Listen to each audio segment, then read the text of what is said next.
The substitution method.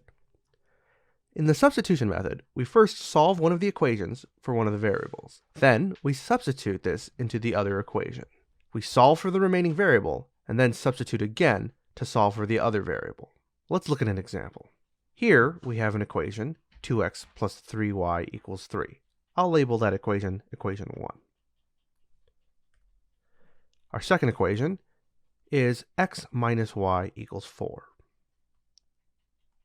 To use the substitution method, you want to solve one of the equations for one of the variables. The easiest equation to use is the second one in this case, because there are no coefficients on any of the variables. So I'll start with equation 2.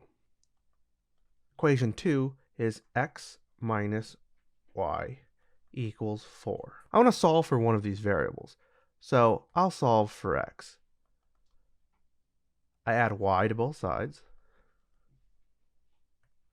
and I get x equals y plus 4. Once you've solved for one of the variables, you substitute this into the other equation.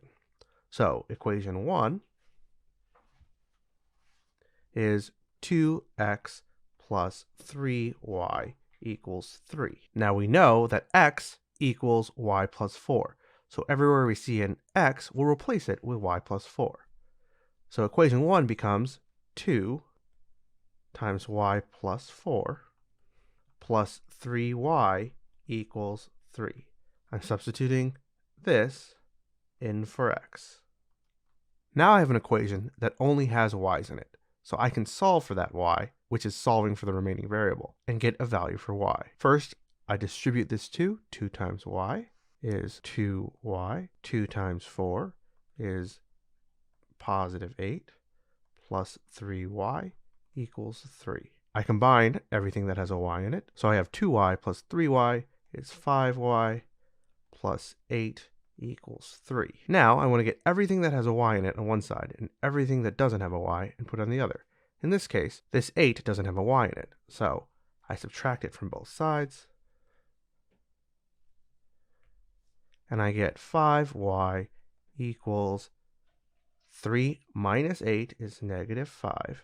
Now that everything with a y in it is on one side and everything without a y is on the other, I divide by the coefficient on y to solve for y. I divide both sides by positive 5, and I get y equals negative 1. Now that I've solved for that variable, I substitute again to solve for the other variable.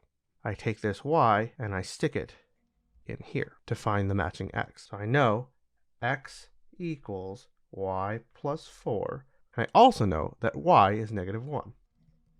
That means that x is going to be negative 1 plus 4, that's 3. So the solution to the system of equation is the point where x equals 3, that goes first, and y equals negative 1, that goes second.